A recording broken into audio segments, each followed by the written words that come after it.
High বন্ধুরা, আজকে তোমার চ্যালেঞ্জ দেখাচ্ছি।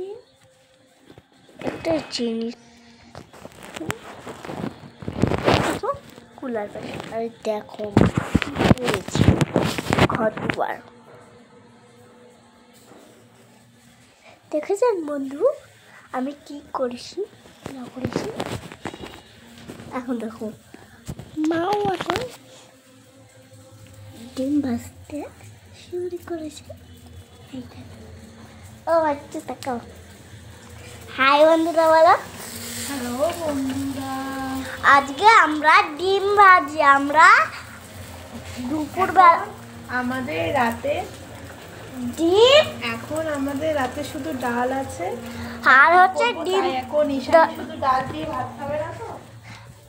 ডাল দিয়ে আমরা ভাত খাবো না, ঠিক আছে? আর দুপুরবেলা আমি কান্না করছিলাম ডিম খাবো বলে। তারপর এখন মা ডিম ডিম করছে আমার কান্না দেখে, বুঝলে?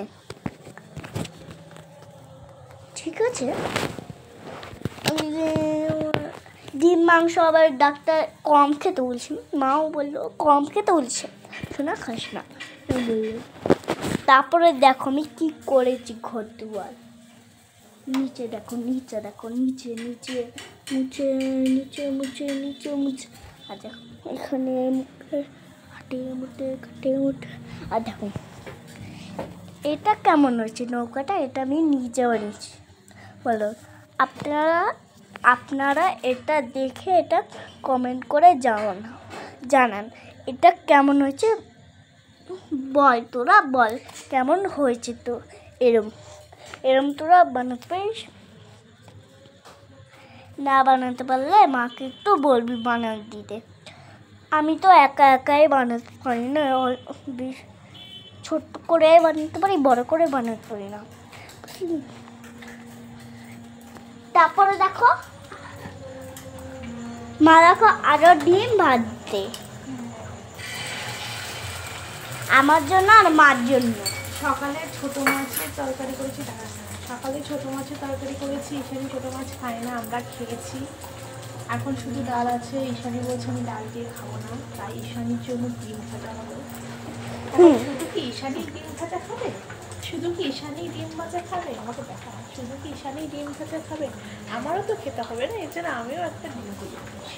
হ্যাঁ, মা তো বড় দেখে ডিম খায়, মা তো বড়, আমি তো ছোট, তাই আমি ছোট দেখে একটা ডিম খাবো, ঠিক আছে? আর ভাত তো আমি কম খাবো, মা তো বেশিই খাবে। না আমি বললাম না তখন, বড় মা আমি ছোট, আপনারাও এরকম বেশি করে খাবে না। যদি ছোট থাকলে খাও, কিন্তু বড় থাকলে খাও, যদি বড় হলে খাও, ওকে? ঠিক আছে? না আর একটা রেখো না আর একটা কথা আছে, বুঝলে? এই পেন্সিল বক্স করে কিনেছো? হ্যাঁ, আমার প্রিয় বক্স। আর রবার কোথায়? রবার